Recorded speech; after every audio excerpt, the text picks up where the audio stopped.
আমরা যখন ঘুমাই তখন মস্তিষ্ক আমাদের স্মৃতিগুলো নিয়ে নাড়াচাড়া করে, আমাদের স্মৃতিগুলোকে পুনর্বিন্যাস করে, আর সেটাই আমাদের কাছে স্বপ্ন হিসেবে ধরা দেয়।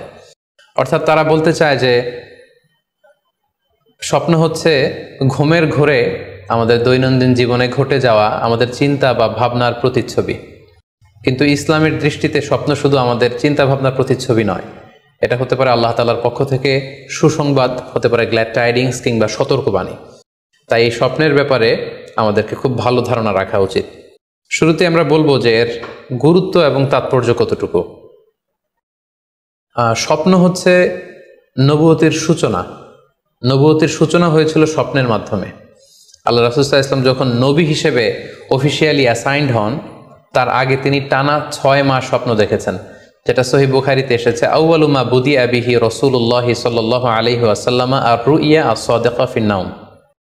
রাসূল সাল্লাল্লাহু আলাইহি ওয়াসাল্লামের কাছে ওহী বা রেভেলেশনের সূচনা হয়েছিল স্বপ্নের মাধ্যমে। ফাকানা লা ইয়ারা রুইয়া ইল্লা জাআত মিসলা ফালাকিস সুবহি। আর রাতে স্বপ্নে রাসূল সাল্লাল্লাহু আলাইহি ওয়াসাল্লাম যা দেখতেন, দিনের বেলা সেটা প্রভাতের সূর্য কিরণের ন্যায় রাসূল সাল্লাল্লাহু আলাইহি ওয়াসাল্লামের কাছে সুস্পষ্ট হয়ে যেত। অর্থাৎ যা তিনি রাতে দেখতেন স্বপ্নে, দিনের বেলা সেটাই হুবহু ঘটে যেত। তো এই হাদিস থেকে আমরা বুঝতে পারি যে স্বপ্ন হচ্ছে ওহীর সূচনা, অর্থাৎ ওহীর সূচনাটা হয়েছিল স্বপ্নের মধ্য দিয়ে। পাশাপাশি আমরা জানি যে ইব্রাহিম আলাইহিস সালাম উনি স্বপ্নে দেখেছিলেন যে উনি ওনার কলিজার টুকরো সন্তান ইসমাঈল আলাইহিস সালামকে জবাই করছেন, যেটা সূরাতুস সাফফাতের 102 নম্বর আয়াতে আল্লাহ তাআলা আমাদেরকে বলছেন। ইব্রাহিম আলাইহিস সালাম বলেছিলেন, ইয়া বুনাইয়া ইন্নী আরা ফিল মানামি আন্নী আযবাহুক ফানজুর মাযা তারা। অর্থাৎ, হে আমার সন্তান ইসমাঈল, আমি স্বপ্নে দেখেছি যে আমি তোমাকে জবাই করছি, এখন তোমার অভিমত কি, তোমার অপিনিয়ন কি? সাইয়েদনা ইসমাঈল আলাইহিস সালাম বলেছিলেন, ইফআল মা তুমার সাতাজিদুনি ইনশাআল্লাহু মিনাস সাবিরিন। মানে বাবা, আপনি স্বপ্নে যা দেখেছেন আপনি সেটাই করেন, আপনি আমাকে ধৈর্যশীলদের অন্তর্ভুক্ত পাবেন। ছেলের এই মন্তব্য শুনে সাইয়েদনা ইব্রাহিম আলাইহিস সালাম একটি ধারালো ছুরি নিয়ে সাইয়েদনা ইসমাঈল আলাইহিস সালামকে শুইয়ে দিয়ে জবাই করতে শুরু করলেন। তো এই ঘটনা থেকে বোঝা যায় নবীদের স্বপ্ন এটা সাধারণ কোনো স্বপ্ন নয়, এটা ওহীর অন্তর্ভুক্ত। নবীদের স্বপ্ন যদি নিছক স্বপ্নই হতো, তাহলে একটা স্বপ্নের উপর ভিত্তি করে সাইয়েদনা ইব্রাহিম আলাইহিস সালাম ওনার সন্তানকে জবাই করার জন্য উদ্যত হতেন না। তার মানে বোঝা গেল নবীদের স্বপ্ন হচ্ছে এটা মিন ওয়াহিল্লাহ, এটা আল্লাহ তাআলার পক্ষ থেকে নবীদের প্রতি ওয়াহি। পাশাপাশি আল্লাহ রাসূল সাল্লাল্লাহু আলাইহি ওয়াসাল্লাম যখন মক্কার কাফিরদের দ্বারা অত্যাচারিত হয়ে মদিনায় হিজরত করেছিলেন, মদিনায় যাওয়ার প্রায় 6 বছর পরে 6ষ্ঠ হিজরিতে তিনি স্বপ্ন দেখলেন যে তিনি আবার মক্কায় ফিরে গিয়েছেন। সেখানে তিনি মসজিদুল হারামে প্রবেশ করেছেন এবং বাইতুল্লাহ শরীফ তিনি তাওয়াফ করছেন। তো এই স্বপ্ন দেখার পরে আল্লাহ রাসূল সাল্লাল্লাহু আলাইহি ওয়াসাল্লাম সাহাবাদেরকে নিয়ে উমরা করার জন্য মক্কায় রওনা হলেন। এটাই প্রমাণ করে যে স্বপ্ন যদি নবীদের জন্য নিছক স্বপ্ন হতো, তাহলে এই ঝুঁকি, এই রিস্ক আল্লাহ রাসূল সাল্লাল্লাহু আলাইহি ওয়াসাল্লাম নিতেন না। কিন্তু এই ঝুঁকি নিয়েও তিনি উমরা করতে গিয়েছিলেন, যদিও সে বছর তিনি উমরা করতে পারেননি, ওনাকে ফিরে আসতে হয়েছিল। তৎপরবর্তী বছর অর্থাৎ 7ম হিজরিতে তিনি এই উমরাটি সম্পাদন করেছিলেন। তো এই আয়াত এবং রাসূল সাল্লাল্লাহু আলাইহি ওয়াসাল্লামের এই ঘটনাকে কেন্দ্র করে বোঝা যায় স্বপ্ন শুধু নবীদের জন্য স্বপ্ন নয়, এটা ওহীর অন্তর্ভুক্ত। সূরাতুল ফাতহে আল্লাহ তাআলা ইরশাদ করছেন, লাকাদ সাদাকাল্লাহু রাসূলাহুর রুইয়া বিল হক লা তাদখুলুন্নাল মাসজিদাল হারামা ইনশাআল্লাহ। অর্থাৎ আল্লাহ তাআলা আপনার স্বপ্নকে, হে নবী, অবশ্যই সত্যায়ন করবেন এবং অচিরে ইনশাআল্লাহ আপনি মসজিদুল হারামে উমরা করার জন্য প্রবেশ করবেন। তাহলে প্রথমে আমরা জানলাম যে নবীদের কাছে ওহীর সূচনা, বিশেষ করে রাসূল সাল্লাল্লাহু আলাইহি ওয়াসাল্লামের কাছে ওহীর সূচনা হয়েছিল স্বপ্নের মধ্য দিয়ে। এরপর আমরা জানলাম নবীদের স্বপ্ন নিছক স্বপ্ন নয়, এটা ওহীর অন্তর্ভুক্ত। এ পর্যায়ে আমরা জানব যে বিশ্বাসীদের জন্য, যারা মুমিন, তাদের জন্য স্বপ্নের গুরুত্ব কতটুকু। সেক্ষেত্রে আমরা সহিহ বুখারীর একটা হাদিস উল্লেখ করতে পারি, যেখানে আল্লাহ রাসূল সাল্লাল্লাহু আলাইহি ওয়াসাল্লাম বলেছেন, লাম ইয়াবকা মিনান নবুওয়াতি ইল্লাল মুবাশশিরাত। অর্থাৎ নবুয়ত আর পৃথিবীতে নেই, নবী হওয়ার সুযোগ আর পৃথিবীতে নেই, নবুয়ত বন্ধ হয়ে গিয়েছে। কিন্তু আল্লাহ তাআলার পক্ষ থেকে মুবাশশিরাত কিন্তু বন্ধ হয়নি, মুবাশশিরাত আসবে। সাহাবা জিজ্ঞেস করলেন, ওমাল মুবাশশিরাত, হে আল্লাহ রাসূল, মুবাশশিরাত কি? আল্লাহ রাসূল সাল্লাল্লাহু আলাইহি ওয়াসাল্লাম বললেন, আর রুইয়া আস-সালেহা। মুবাশশিরাত হচ্ছে সত্য স্বপ্ন। বিশ্বাসীরা যখন রাত্রিবেলা সত্য স্বপ্ন দেখবে, বিশ্বাসীদের জন্য সত্য স্বপ্ন বা সুন্দর স্বপ্ন নিছক স্বপ্ন নয়, এটা আল্লাহ তাআলার পক্ষ থেকে গ্ল্যাড টাইডিংস, সুসংবাদ হতে পারে, অথবা সতর্ক করা হতে পারে। এমনকি আল্লাহ রাসূল সাল্লাল্লাহু আলাইহি সাল্লাম বলেছেন যে ভালো স্বপ্ন হচ্ছে নবুয়তির 46 ভাগের 1 ভাগ। সহিহ বুখারীতে এসেছে, আল্লাহর হাবিব সাল্লাল্লাহু আলাইহি ওয়াসাল্লাম ইরশাদ করেন, আর রুইয়া আস-সালিহা জুজউন মিন 46 জুজআন মিনান নুবুওয়া। অর্থাৎ ভালো স্বপ্ন বা সত্য স্বপ্ন নবুয়তির 46 ভাগের 1 ভাগ। Could you imagine that? কি করে একজন বিশ্বাসী স্বপ্ন নবুয়তির 46 ভাগের 1 ভাগ হতে পারে?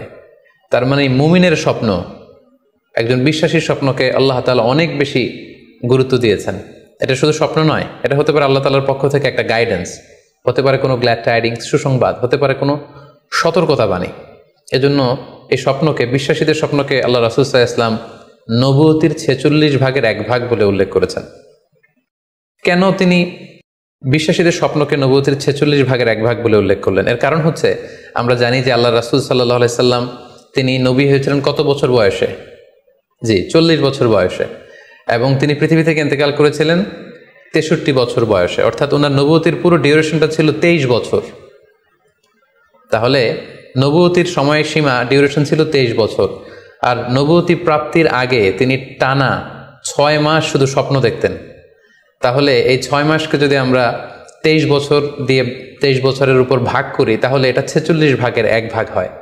এবং সে কারণে আল্লাহ রাসূল সাল্লাল্লাহু আলাইহি সাল্লাম সত্য স্বপ্নকে নবুয়তির 46 ভাগের 1 ভাগ বলে ঘোষণা করেছেন। এই পর্যায়ে আমরা জানবো স্বপ্নের প্রকার ভেদের ব্যাপারে। খুব সোজা সাপটা যদি বলতে হয়, তাহলে বলতে হবে যে স্বপ্ন হচ্ছে 3 প্রকার। একটা হচ্ছে আল্লাহ তাআলার পক্ষ থেকে, যেটা আল্লাহ দেখান। আরেকটি হচ্ছে শয়তানের পক্ষ থেকে, যেটি শয়তান মানুষকে দেখায়। আরেকটি হচ্ছে নিজের পক্ষ থেকে, অর্থাৎ সারাদিন আপনি যেটা নিয়ে কনসার্ন, সারাদিন আপনি আপনার চিন্তা ভাবনার মধ্যে যেই জিনিসটাকে স্থান দেন, সেটাই আপনি রাত্রিবেলা দেখেন। অর্থাৎ দিনের বেলা হয়তো কেউ খেলাধুলা নিয়ে খুব ব্যস্ত, সে খুব ফুটবল পছন্দ করে, সারাদিন ফুটবল খেলে। দেখা যাবে যে রাতের বেলাও সে স্বপ্নে দেখছে যে সে ফুটবল খেলছে, অথবা স্টেডিয়ামে যে সে ফুটবল খেলা দেখছে। দিনের বেলা হয়তো সে বাজারে যে ব্যবসা বাণিজ্য করে, রাতেও হয়তো দেখা যাচ্ছে সে যে জিনিসপত্র কিনছে, দরদাম করছে। সো এটা তার পক্ষ থেকে।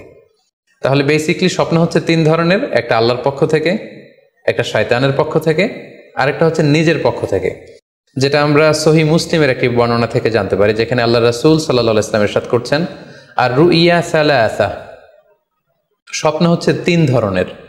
ফারুইয়া আস-সালিহা বুশরা মিনাল্লাহ, যেটা ভালো স্বপ্ন সেটা হয় আল্লাহর পক্ষ থেকে। ওয়া রুইয়া তাহজিনুন মিনাশ শাইতান, আরেকটা স্বপ্ন থাকে যেটা শয়তানের পক্ষ থেকে, সেটা ভয় দেখানো হয়। ভয়ঙ্কর যদি কোনো দুঃস্বপ্ন দেখে থাকেন, তাহলে এটা আল্লাহর পক্ষ থেকে নয়, এই স্বপ্নটা শয়তানের পক্ষ থেকে। আরেকটি হচ্ছে রুইয়া মিম্মা ইউহাদ্দিসুল মারউ নাফসাহু, আরেকটি স্বপ্ন ব্যক্তি সে নিজের সাথে নিজে স্বপ্নে হয়তো কথা বলে বা এমন কিছু দেখে যেটা সুসংবাদও নয়, যেটা ভয়ঙ্করও কিছু নয়, বরং সারাদিন সে যে বিষয়টি নিয়ে চিন্তা ভাবনা করতো, রাতে সেটার একটা প্রতিচ্ছবি, সেটাই সে দেখতে পাচ্ছে। এটা হচ্ছে নিজের পক্ষ থেকে স্বপ্ন। তাহলে খুব সহজে আমরা এভাবে বলতে পারি যে স্বপ্ন 3 প্রকার। একটা হচ্ছে রাহমানি, আর একটা হচ্ছে শাইতানি, আর একটা হচ্ছে নাফসানি। আই রিপিট, আমি আবার বলছি, স্বপ্নের প্রথম প্রকার হচ্ছে রাহমানি, দ্বিতীয় প্রকার হচ্ছে শাইতানি, তৃতীয় প্রকার হচ্ছে নাফসানি। যেটা রাহমানি সেটা রহমানের পক্ষ থেকে, আল্লাহ দেখান। আর যেটা শয়তানি সেটা শয়তানের পক্ষ থেকে, শয়তান ভীতিকর পরিবেশ তৈরি করার জন্য বা ভয় দেখানোর জন্য যেটা দেখায়। আরেকটা হচ্ছে নাফসানি, যেটাকে বলা হয় আদগাসু আহলাম, যেটার কোনো মিনিং হয় না, অর্থাৎ নিজের পক্ষ থেকে নিজের চিন্তা ভাবনার প্রতিচ্ছবি। তাহলে শুরুতে আমরা জানবার চেষ্টা করব যে রহমানি, যেটাকে আরবিতে বলা হচ্ছে রুইয়া বা রুইয়া সাদেকা বা সালেহা, সেটা কি, এবং সেটা যদি আমরা দেখি সেক্ষেত্রে আমাদের করণীয় কি। এক্ষেত্রে আমরা সহিহ বুখারীর একটি হাদিসকে উল্লেখ করতে পারি, যেখানে আল্লাহ রাসূল সাল্লাল্লাহু আলাইহি ওয়াসাল্লাম ইরশাদ করেছেন, ইযা রাআ আহাদুকুম রুইয়া ইউহিব্বুহা, তোমাদের কেউ যদি কোনো স্বপ্ন দেখে যে স্বপ্নটা সে পছন্দ করে, মানে স্বপ্নটা দেখে he feels good or she feels good, তার ভালো লাগছে, তাহলে বুঝতে হবে ফা ইন্নামা হিয়া মিনাল্লাহ, এই স্বপ্নটা আল্লাহর পক্ষ থেকে, এটা সাধারণ স্বপ্ন নয়, এটা খুবই অর্থবহ স্বপ্ন। তখন সে কি করবে? ফালিয়াহমাদিল্লাহ আলাইহা, সে তখন এই সুন্দর স্বপ্ন দেখার কারণে আল্লাহ শুকরিয়া করবে। ওয়াল ইউহাদ্দিস বিহা, এবং চাইলে সে এই স্বপ্নের কথা মানুষের কাছে বর্ণনা করতে পারে বা শেয়ার করতে পারে। তাহলে সহিহ বুখারীর এই হাদিসের ভাষ্য অনুযায়ী আমরা যেটা বুঝলাম, আমরা যদি ভালো কোনো স্বপ্ন দেখি তাহলে 3টি কাজ করা যেতে পারে। প্রথমত আল্লাহর প্রশংসা করা, যেহেতু আমি ভালো একটি স্বপ্ন দেখেছি, আল্লাহর শুকরিয়া বা প্রশংসা আমরা করতে পারি। দ্বিতীয়ত চাইলে সুসংবাদ হিসেবে এই স্বপ্নটা আমি কারোর সাথে শেয়ার করতে পারি। আর 3 নাম্বার হচ্ছে এমন ব্যক্তিকে আমি শেয়ার করব যে আমাকে ভালোবাসে বা যে আমার শুভাকাঙ্ক্ষী, তা না হলে আমি হিংসার শিকার হতে পারি। কারণ আন-নি'মাতু মাহসুদা, যে কোনো ধরনের নেয়ামতি আপনি যদি আল্লাহর কোনো বিশেষ মার্সি, ব্লেসিংস বা নেয়ামত পেয়ে ধন্য হন, এটা সবার ভালো নাও লাগতে পারে, এটা সবার অন্তরে সহ্য নাও হতে পারে, ফলে আপনি হিংসার শিকার হতে পারেন। সো ভালো স্বপ্ন দেখলে আপনি চাইলে কারোর কাছে শেয়ার করতে পারেন। সেক্ষেত্রে সে যদি আপনার শুভাকাঙ্ক্ষী হয় বা আপনাকে পছন্দ করে, আপনাকে ভালোবাসে, এরকম কাছের কারোর সাথে আপনি শেয়ার করতে পারেন। আমরা সবাই নিঃসন্দেহে এরকম ভালো ভালো স্বপ্ন দেখতে চাই, আমরা কেউই ভয়ঙ্কর কোনো স্বপ্ন দেখতে চাই না। আমরা নিঃসন্দেহে এমন স্বপ্ন দেখতে চাই রাতের বেলায় যে এই স্বপ্নে আল্লাহ তাআলার পক্ষ থেকে আমাদের জন্য দিক নির্দেশনা থাকবে, অথবা কোনো সুসংবাদ থাকবে, কিংবা থাকবে আগাম কোনো সতর্কতা বাণী। এ জাতীয় ভালো স্বপ্ন যদি আমরা দেখতে চাই তাহলে আমাদের কি করা উচিত? সেক্ষেত্রে সর্বপ্রথম আমাদের যেটা করতে হবে, আমাদেরকে সত্যবাদী হতে হবে। সাধারণত সত্যবাদীদের স্বপ্ন সত্য হয়ে থাকে। যেখানেই সত্য সেখানেই যেন আমার অবস্থান হয়, আমি যেন সবসময় সত্যের পক্ষে থাকি। 2 নম্বর হচ্ছে আকলুল হালাল, আমাকে হালাল খেতে হবে। যারা হালাল খায় তাদের স্বপ্ন সাধারণত সত্য হয় এবং অর্থবহ স্বপ্ন হয়। পাশাপাশি আল্লাহ তাআলার দেয়া যে আদেশ নিষেধ সেগুলো আমাকে মেনে চলতে হবে। 4 নম্বরে রাত্রিবেলা আমি যখন ঘুমাবো আমাকে অজু করে ঘুমাতে হবে। ওই ইয়ানামু আলা তাহারা, পবিত্রতার সাথে যদি কেউ ঘুমায় তাহলে অজু করে ঘুমালে রাতে সে যে স্বপ্ন দেখবে সাধারণত সে স্বপ্নটি সত্য হয়। যদি সম্ভব হয় ক্যাবলামুখী হয়ে শোয়া, ক্যাবলামুখী হয়ে আমরা শুতে পারি। এই বিষয়গুলো যদি আমরা এনশিওর করতে পারি, অর্থাৎ সত্যবাদী হওয়া, হালাল খাবার খাওয়া, আল্লাহর দেয়া বিধিনিষেধ সবসময় মেনে চলবার চেষ্টা করা, রাত্রিবেলা অজু অবস্থায় ঘুমানোর অভ্যেস করা, পাশাপাশি ক্যাবলামুখী হয়ে শোয়ার চেষ্টা করা, এই বিষয়গুলো যদি আমরা মেনটেন করার চেষ্টা করি তাহলে আমরা যে স্বপ্নগুলো দেখব সেগুলো সত্য স্বপ্ন হবে বলে আমরা আশা করি। প্রিয় সুধী, এবারে আমরা জানবো স্বপ্নের দ্বিতীয় প্রকারের ব্যাপারে, অর্থাৎ যেটাকে আরবিতে বলা হচ্ছে হলম, বা আমরা বলেছি শয়তানি, যেটা শয়তানের পক্ষ থেকে আসে। সেক্ষেত্রে শয়তান এটা সাধারণত মানুষকে ভয় দেখানোর জন্য, ঘুমের মধ্যে তার কোনো অকল্যাণ করার জন্য যে স্বপ্নটা দেখায়, এটা হচ্ছে শয়তানি। সেক্ষেত্রে সহিহ মুসলিমের একটি হাদিসের কথা আমরা এখানে উল্লেখ করতে পারি। সেখানে আল্লাহ রাসূল সাল্লাল্লাহু আলাইহি ওয়াসাল্লাম বলেছেন, আর রুইয়া মিনাল্লাহ, ভালো স্বপ্ন হচ্ছে আল্লাহর পক্ষ থেকে, ওয়াল হুলমু মিনাশ শাইতান, আর খারাপ স্বপ্ন হচ্ছে শয়তানের পক্ষ থেকে। এখন কেউ যদি আমরা এই ভয়ঙ্কর স্বপ্ন রাতে দেখে ফেলি, যেটাকে আমরা নাইট মেয়ার বলি বা হরর ড্রিম বলি, ভয়ঙ্কর স্বপ্ন বা দুঃস্বপ্ন, যেটা দেখে আমরা খুব হাঁপিয়ে উঠি, আমাদের শ্বাস প্রশ্বাসের গতিবিধি বেড়ে যায়, আমরা খুব ভয় পাই, প্রচণ্ড ভয়ে আমরা আতকে উঠি এবং ঘুম ভেঙে যায় আমাদের, এরকম ভয়ঙ্কর স্বপ্ন যদি আমরা দেখি তখন আমরা কি করব? এ ব্যাপারে কি ইসলামের কোনো দিক নির্দেশনা আছে? হ্যাঁ, অবশ্যই দিক নির্দেশনা আছে। সেক্ষেত্রে আমরা সহিহ মুসলিমের একটি হাদিস উল্লেখ করতে পারি এখানে, যেখানে আল্লাহ রাসূল সাল্লাল্লাহু আলাইহি ওয়াসাল্লাম বলেছেন, ইযা রাআ আহাদুকুম আর-রুইয়া ইয়াকরাহুহা, তোমাদের কেউ যদি রাতে এমন কোনো স্বপ্ন দেখে যেটা সে অপছন্দ করে, মানে ভয়ঙ্কর, ভীতিকর দুঃস্বপ্ন যদি সে দেখে, তাহলে ফাল ইয়াবসুক আন ইয়াসারিহি সালাসান, সে যেন তার বাম দিকে 3 বার থুতু ফেলে। ওয়াল ইস্তাইয বিল্লাহি মিনাশ শাইতানি সালাসান, আর সে যেন শয়তানের ব্যাপারে আল্লাহ তাআলার কাছে 3 বার পানাহ চায় বা আশ্রয় প্রার্থনা করে। ওয়াল ইয়াতাহাওয়াল আন জামবিহি আল্লাযী কানা আলাই, আর যে পাশে হয়ে সে শুয়েছিল সে পাশ চেঞ্জ করে অন্য পাশ হয়ে যেন সে ঘুমায়। সুবহানাল্লাহি বিহামদি, কত চমৎকার দিক নির্দেশনা। এবং সুনানে ইবনু মাজায় আরও একটি সহিহ হাদিস আমরা এখানে উল্লেখ করতে পারি, যেখানে আল্লাহ রাসূল সাল্লাল্লাহু আলাইহি ওয়াসাল্লাম বলেছেন, ইযা রাআ আহাদুকুম রুইয়া ইয়াকরাহুহা, কেউ যদি রাতে খারাপ বা ভয়ঙ্কর কোনো স্বপ্ন দেখে, ফালিয়াতাহাওয়াল, সে যেন তার বিছানা চেঞ্জ করে নেয়, জায়গা চেঞ্জ করে নেয়, অর্থাৎ সে যে বিছানায় শুয়েছিল সেখানে না, সে অন্য কোথাও শোবে, অথবা যেই টার্নে শুয়েছিল অন্য টার্নে চলে যাবে, ডানে হলে বায়ে, বায়ে হলে ডানে। ওয়াল ইয়াতফুল আন ইয়াসারিহি সালাসান, এবং তার বাম দিকে যেন সে 3 বার থুতু ফেলে। ওয়াল ইয়াসআলিল্লাহ মিন খায়রিহা ওয়াল ইয়াতাআওয়ায মিন শাররিহা, এবং সে যেন এই স্বপ্নের ভালো দিকটা আল্লাহ তাআলার কাছে কামনা করে, এবং এই স্বপ্নের মন্দ বা অকল্যাণকর দিক থেকে যেন সে আল্লাহ তাআলার কাছে পানাহ চায়। সম্মানিত সুধী মণ্ডলী, এই হাদিস দুটির আলোকে আমরা বুঝতে পারি যে কেউ যদি হরর ড্রিম বা নাইট মেয়ার, যেটাকে আমরা দুঃস্বপ্ন বা ভয়ঙ্কর স্বপ্ন বলছি, এই ধরনের স্বপ্ন অনেকেই দেখে থাকে এবং আমাদের কাছে প্রায়ই বলে যে সে দুঃস্বপ্ন দেখে রাতের বেলা, ভয়ে সে ভড়কে যায়, আতকে ওঠে, ঘুম ভেঙে যায়। এ জাতীয় দুঃস্বপ্ন যদি আপনারা কেউ দেখেন, সেক্ষেত্রে এই হাদিসের আলোকে আমরা বলতে পারি যে আপনি 6টি কাজ করবেন। 1 নম্বর হচ্ছে আপনি বাম দিকে 3বার থুতু ফেলবেন। 2 নম্বর হচ্ছে 3বার আপনি তাআউজ পড়বেন, অর্থাৎ আপনি পড়তে পারেন আউযু বিল্লাহি মিনাশ শাইতানির রাজিম, অর্থাৎ হে আল্লাহ আমি বিতাড়িত শয়তানের ব্যাপারে আপনার কাছে পানাহ চাচ্ছি। অথবা আপনি পড়তে পারেন আউযু বিল্লাহি মিন শাররিহা, হে আল্লাহ আমি এই শয়তানের অকল্যাণকর বা যে এভিল সাইড আছে, খারাপ দিক আছে, এই ব্যাপারে আমি আপনার কাছে পানাহ চাচ্ছি। 3বার আপনি এটা পড়বেন। 3 নম্বরে আপনি যদি আপনার ঘুমকে আবারও কন্টিনিউ করতে চান, তাহলে বাঁ দিকে থেকে যদি স্বপ্ন দেখেন তাহলে আপনি ডান দিকে টার্ন করবেন। আপনি ডান কাতে ঘুমাচ্ছিলেন এরকম যদি হয় তাহলে বাম দিকে আপনি সরে যাবেন, অথবা যেখানে শুয়েছিলেন ওই জায়গাটা চেঞ্জ করে অন্য কোথাও শোবেন। 4 নম্বর হচ্ছে আপনি যদি ঘুম আর কন্টিনিউ করতে না চান তাহলে আপনি অজু করে ফেলবেন। তাৎক্ষণিক আপনি আপনার ঘুম যদি আপনি কন্টিনিউ করতে না চান, অজু করে ফেলবেন এবং 2 রাকাত সালাত আদায় করবেন। 5 নাম্বার হচ্ছে এই স্বপ্ন আপনি কারোর সাথে শেয়ার করবেন না। এ ব্যাপারে আমরা সামনে বিস্তারিত বলছি। ভয়ঙ্কর স্বপ্ন দেখলে সাধারণত কারোর সাথে শেয়ার করবেন না। যদি শেয়ার করতে হয় তাহলে প্রলিফিক স্কলার, ভালো আলেম, যার এলেম আছে, যার আমল আছে, এরকম লোক, কিংবা আপনার ওয়েল উইশার যারা আছে, আপনার শুভাকাঙ্ক্ষী, এরকম কারোর সাথে শেয়ার করতে পারেন। 6 নাম্বার, যদি সুযোগ হয় আপনি কিছু চ্যারিটি করে যেতে পারেন, দান করে যেতে পারেন, কারণ সাদাকাতু তারুদ্দুল বালা, দান করলে, চ্যারিটি করলে এটা মানুষের বিপদ বা বালা মুসিবতকে দূর করে দেয়।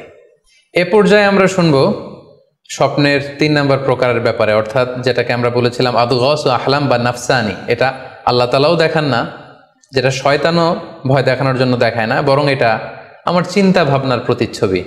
এটা সাধারণত অর্থহীন স্বপ্ন আমরা বলে থাকি, এটার কোনো অর্থ হয় না, বা আমার কল্পনা প্রসূত স্বপ্ন। সারাদিন আমি যেটা নিয়ে ভাবি, যেটা নিয়ে আমি কনসার্ন বা টেন্সড, ওইটাই আমি রাতের বেলায় দেখছি। এ জাতীয় স্বপ্ন যদি আমরা দেখি তাহলে এই স্বপ্নের কোনো অর্থ নেই, এটাতে কোনো দিক নির্দেশনা নেই, এটা সাধারণত অর্থহীন এবং কল্পনা প্রসূত স্বপ্ন হয়ে থাকে। এই স্বপ্নের কোনো ব্যাখ্যা হয় না। সম্মানিত সুধী, এ পর্যায়ে আমরা জানবো যে কোন স্বপ্নের ব্যাখ্যার প্রয়োজন হয় এবং কোন স্বপ্নের কোনো ব্যাখ্যার প্রয়োজন হয় না। সাধারণত ব্যাখ্যা প্রয়োজন হয় কি হয় না, এদিক থেকে স্বপ্ন 2 ধরনের। এক হচ্ছে সরিহ, মানে ডিরেক্ট ড্রিম, যেটা সুস্পষ্ট, অর্থাৎ রাতে আপনি যা স্বপ্নে দেখেছেন দিনের বেলা সেটাই ঘটতে দেখেছেন। আপনি রাতে স্বপ্ন দেখলেন আপনার কোনো একজন কাছের লোক মারা গিয়েছে, এরপরের দিন আপনি শুনলেন আসলেই সেই ব্যক্তিটি মারা গিয়েছে। অথবা রাতের বেলা আপনি কোনো একটা ঘটনা দেখলেন, তারপরের দিন সেই ঘটনাটাই আপনি ঘটতে দেখলেন। এটাকে বলা হয় ডিরেক্ট ড্রিম, মানে সুস্পষ্ট এবং সরিহ, একেবারে স্পষ্ট স্বপ্ন। এটার কোনো ব্যাখ্যার প্রয়োজন হয় না, কারণ আপনি যা দেখেছেন সেটাই ঘটেছে। আরেকটা প্রকার হচ্ছে গয়রু সরিহ, মানে যেটা স্পষ্ট নয়, ইনডিরেক্ট ড্রিম, যেটা অস্পষ্ট। এটা হচ্ছে সিম্বলিক বা আইকনিক ড্রিম। আপনি এমন অস্পষ্ট, আইকনিক বা এমন কিছু সিম্বল দেখেছেন রাতে ঘুমের ঘরে স্বপ্নে, যেটা থেকে সুস্পষ্ট আসলে কিছু বোঝা যায় না, বরং এখানে একটা সিম্বল আছে, এখানে একটা প্রতীক আছে বা আইকন আছে। এই জাতীয় যে স্বপ্নগুলো আছে সাধারণত এগুলোর ব্যাখ্যার প্রয়োজন হয়, যেহেতু আপনি বুঝতে পারছেন না যে এটা দিয়ে আসলে কি বোঝানো হচ্ছে। সম্মানিত সুধী, এ পর্যায়ে আমরা জানার চেষ্টা করব যে সত্য স্বপ্নের আলামত কি কি, অর্থাৎ কিভাবে বুঝবো যে আমি যে স্বপ্নটা দেখেছি এই স্বপ্নটা সত্য কিনা বা অর্থবহ কিনা। অনেকে আমাদের কাছে জানতে চায় যে আমি এই স্বপ্নটা দেখেছি, এটা কি সত্য স্বপ্ন, এটা কি অর্থবহ স্বপ্ন, বা এটা কি আল্লাহর পক্ষ থেকে কোনো গাইডেন্সমূলক বা দিক নির্দেশনা বা সুসংবাদমূলক স্বপ্ন। কিভাবে আমরা বুঝতে পারি? কিছু আলামত রয়েছে, কিছু নিদর্শন রয়েছে, যেগুলোর আলোকে কিন্তু আমরা সহজেই বুঝতে পারি যে স্বপ্নটা সত্য কিনা। সুনানে আবু দাউদের এক বর্ণনায় আল্লাহ রাসূল সাল্লাল্লাহু আলাইহি ওয়াসাল্লাম ইরশাদ করেছেন, আসদাকুন নাসি রুইয়া আসদাকুহুম হাদিসা। যে ব্যক্তি সত্য কথা বলে বেশি, তার স্বপ্ন সত্য হয় বেশি। তাহলে সহজে আমরা বুঝলাম, আপনি যদি সত্যবাদী হন সাধারণত আপনার স্বপ্নগুলো জেনারেলি সত্য হবে। সেক্ষেত্রে সত্য স্বপ্ন বা অর্থবহ স্বপ্ন চেনার প্রথম আলামত হচ্ছে এই স্বপ্ন দেখে আপনার ভাল লাগবে। You feel good after seeing the dream. আপনি স্বপ্ন দেখার পরে আপনার খুব স্বস্তি লাগবে, আপনার ভালো লাগবে, আপনার কাছে এই স্বপ্নটা পছন্দ হবে, খুব ভালো লাগবে স্বপ্নটা। যদি এরকম ফিলিং হয় আপনার, তাহলে আপনি বুঝবেন এই স্বপ্নটা সত্য ছিল এবং অর্থবহ ছিল। 2 নাম্বার হচ্ছে true dreams are very short and concise. সত্য স্বপ্ন খুবই শর্ট হয়, কনসাইজ হয়। আরবিতে যেটাকে বলা হয় ওয়াদেহা জালিয়া, খুবই শর্ট, স্পষ্ট, ক্লিয়ার এবং কনসাইজ। অনেকে রাতে অনেক লম্বা লম্বা স্বপ্ন দেখে, লম্বা এপিসোড দেখে, একটার পর একটা ঘটনা দেখতে থাকে, মুভির মতো লম্বা লম্বা ঘটনা সে দেখতে থাকে। এই জাতীয় লম্বা লম্বা ঘটনা যদি আপনি দেখে থাকেন রাতে, বা এপিসোড আকারে একটার পর একটা ঘটনা যেটার সাথে কোনো মিল নেই, এই জাতীয় স্বপ্নের সাধারণত কোনো অর্থ হয় না, এগুলো অর্থবহ স্বপ্ন নয়। অর্থবহ স্বপ্ন চিনার 3 নাম্বার আলামত বা সাইন হচ্ছে রিপিটেশন। অর্থাৎ একই স্বপ্ন যদি আপনি বারবার দেখেন তাহলে বুঝতে হবে এটা অর্থবহ স্বপ্ন, এবং এটার মাধ্যমে আল্লাহ তাআলা আপনাকে কোনো দিক নির্দেশনা বা গাইডেন্স দিতে যাচ্ছেন। আপনাকে বোঝার চেষ্টা করতে হবে যে আসলে আল্লাহ তাআলা আপনাকে কি বোঝাতে চাচ্ছেন। তাহলে 3 নাম্বার হচ্ছে রিপিটেশন। বারবার যদি কোনো স্বপ্ন দেখেন, এই স্বপ্নটা সত্য হবে এবং অর্থবহ হবে। এটা নট নেসেসারি যে আপনি একাই বারবার দেখেন। একজন মানুষ একটা স্বপ্ন বারবার দেখলে যেমনি অর্থবহ, পাশাপাশি একই স্বপ্ন যদি অনেকে দেখে তাহলে সেই স্বপ্নটাও অর্থবহ। অর্থাৎ আপনি একটা স্বপ্ন প্রায় দিন দেখেন, তাহলে বোঝা যাচ্ছে এটা অর্থবহ স্বপ্ন। অথবা একটা স্বপ্ন অনেক লোক একসাথে দেখেছে, তারপরের দিন একে অপরের সাথে শেয়ার করে বোঝা গেল যে সবাই একই স্বপ্ন দেখেছে, তাহলে বোঝা যাবে এটা সাধারণ স্বপ্ন নয়, এটা অর্থবহ স্বপ্ন, মিনিংফুল স্বপ্ন।